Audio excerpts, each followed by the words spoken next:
Good morning students. आज मैं आपको एक्सरसाइज 10.3 एक्सप्लेन करने जा रहा हूँ। फर्स्ट क्वेश्चन है, निम्न में प्रत्येक के 3 धनपूर्णांक हैं, क्या ये त्रिभुज की संभव भुजाएं हैं? तो 3 धनपूर्णांक हमारे पास 8, 6 और 15 हैं फर्स्ट क्वेश्चन में। तो पहले हम त्रिभुज की असमीका प्रमेय से इसमें ये चेक करेंगे कि त्रिभुज की किन्हीं दो भुजाओं का योगफल तीसरी से बड़ा है अथवा नहीं है। यदि बड़ा है तो त्रिभुज संभव है, और यदि वह बड़ा नहीं है यानी कि बराबर है या छोटा है तो त्रिभुज की रचना संभव नहीं है। तो त्रिभुज की असमीका प्रमेय से हमने त्रिभुज की किन्हीं दो भुजाओं को ले लिया, 8 और 6 ले लिया सपोज़। तो 8 + 6 किया तो 14 हो गया, एंड 14 15 से बड़ा नहीं है, तो ये त्रिभुज की संभव भुजाएं नहीं है। इसी प्रकार से 11, 12, 13, तो त्रिभुज असमीका प्रमेय से किन्हीं भी दो भुजाओं का योगफल चेक करेंगे। 11 + 12 23 हो गया, और 23 बड़ा है तीसरी वाली भुजा 13 से। ऐसे ही 12 + 13 इसको चेक किया, 25 हो गया, 25 बड़ा हो गया तीसरी भुजा 11 से।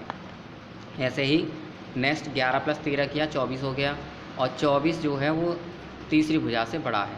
यानी तीनों केसेस में ही त्रिभुज की दो भुजाओं का योगफल तीसरी से बड़ा चल रहा है इसमें, इसलिए ये त्रिभुज की संभव भुजाएं हैं।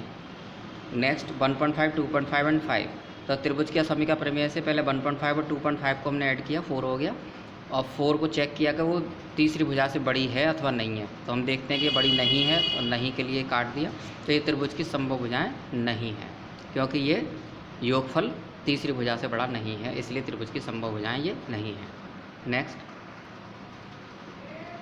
नेक्स्ट क्वेश्चन 2,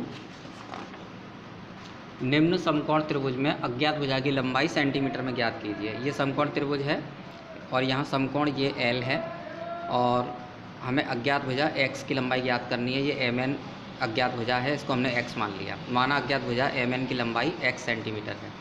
अब समकोण त्रिभुज LMN में L के सामने वाला कर्ण होता है, ये लंब है और ये आधार है।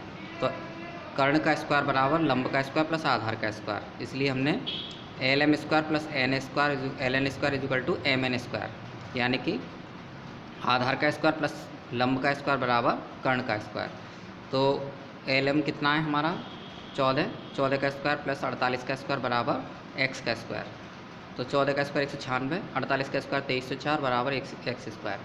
तो ये हो गया x² बराबर, इन दोनों को ऐड किया 2500 हो गया, x बराबर √2500 = 50, देन x = 50। तो अज्ञात भुजा MN की लंबाई 50 सेंटीमीटर। नेक्स्ट क्वेश्चन नंबर 3, त्रिभुज ABC में एक अंतः बिंदु G है, तो बताइए कि कौन सा कथन सत्य है।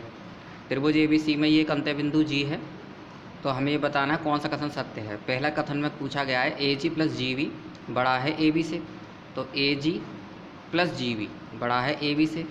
अगर केवल इतने भाग को देखा जाए तो यह एक त्रिभुज बनाता है। तो AG + GB ये त्रिभुज की दो भुजाएं हैं जो कि तीसरी से बड़ी होनी चाहिए, और चूंकि ये त्रिभुज पहले से बना हुआ है तो इसमें ज़रूर ये AG + GB बड़ा होगा AB से, तभी त्रिभुज की रचना संभव है।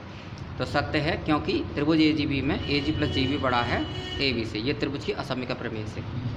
नेक्स्ट, निम्न समकोण में त्रिभुज अज्ञात भुजा की लंबाई ज्ञात कीजिए। तो यहाँ ये समकोण त्रिभुज है, समकोण यहाँ पर ये है I कोण समकोण है, और इसमें अज्ञात भुजा ये ज्ञात करनी है। अब समकोण के सामने वाली कर्ण होती है, तो ये लंब और ये आधार मान सकते हैं। तो यहाँ पर लंब की भुजा हमें ज्ञात करनी सपोज। तो माना अज्ञात भुजा PI की लंबाई x सेंटीमीटर है, इसको हमने x मान लिया। तो त्रिभुज IPF में PF का स्क्वायर बराबर PI² + IF², PI² + IF², यानी कि कर्ण का स्क्वायर बराबर लंब का स्क्वायर प्लस आधार का स्क्वायर। कर्ण की जगह पर 37 का स्क्वायर लिख दिया, क्योंकि 37 है ये। फिर PI को हमने x माना है, x का स्क्वायर प्लस IF को यहाँ 12 दिया गया है, तो 12²। तो x² = 37 का स्क्वायर माइनस 12 का स्क्वायर, ये 12 का स्क्वायर उधर माइनस हो जाएगा। 37 का स्क्वायर 1369 आता है, माइनस ये 12 का स्क्वायर 144 आता है। इन दोनों को माइनस करेंगे तो 1225 आएगा। देन x = इस पर स्क्वायर रूट चढ़ाएंगे, तो 1225 का स्क्वायर रूट आएगा 35, तो x = 35। तो अज्ञात भुजा PI की लंबाई 35 सेंटीमीटर है। Next question number 5। Question number 5 में निम्न में प्रत्येक के कर्ण का वर्ग ज्ञात कीजिए। कर्ण का वर्ग ज्ञात करना है, दैट मीन्स ये दोनों जो दी हुई हैं ये लंब और आधार ऐसे मान सकते हैं। तो माना कर्ण का वर्ग C² है, तब पाइथागोरस प्रमेय से सी स्क्वायर बराबर ए स्क्वायर प्लस बी स्क्वायर, कर्ण का स्क्वायर बराबर लंब का स्क्वायर प्लस आधार का स्क्वायर। तो हमने ए स्क्वायर की जगह 12 का स्क्वायर और ये 26 का स्क्वायर लिख लिया। 12 का स्क्वायर को 144 और ये 676 के रूप में ओपन करेंगे। 144 और 676 दोनों जुड़ के 820 हो गया, तो कर्ण का स्क्वायर 820 आ गया। नेक्स्ट ए बराबर 4.5 सेंटीमीटर, बी बराबर 5.2 सेंटीमीटर। उसी प्रकार से माना कर्ण का वर्ग सी स्क्वायर है, तब पाइथागोरस प्रमेय से सी स्क्वायर बराबर ए स्क्वायर प्लस बी स्क्वायर। ए की जगह पर 4.5 पुट किया और बी की जगह पर 5.2 पुट किया। 4.5 का स्क्वायर 20.25, 5.2 का स्क्वायर 27.04, दोनों को ऐड करेंगे 47.29। तो सी का स्क्वायर यानी कर्ण का स्क्वायर बराबर 47.29। Next question number 6 and the last question. ज्ञात कीजिए कि निम्न पाइथागोरियन त्रिक हैं या नहीं। तो हमें ज्ञात करना है कि ये पाइथागोरियन त्रिक हैं या नहीं।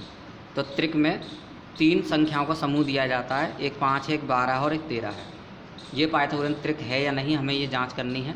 इसके लिए हम सबसे बड़ी भुजा का स्क्वायर करेंगे और फिर बाकी की दोनों यानी अन्य 2 भुजाओं का भी स्क्वायर करके उनको ऐड करेंगे।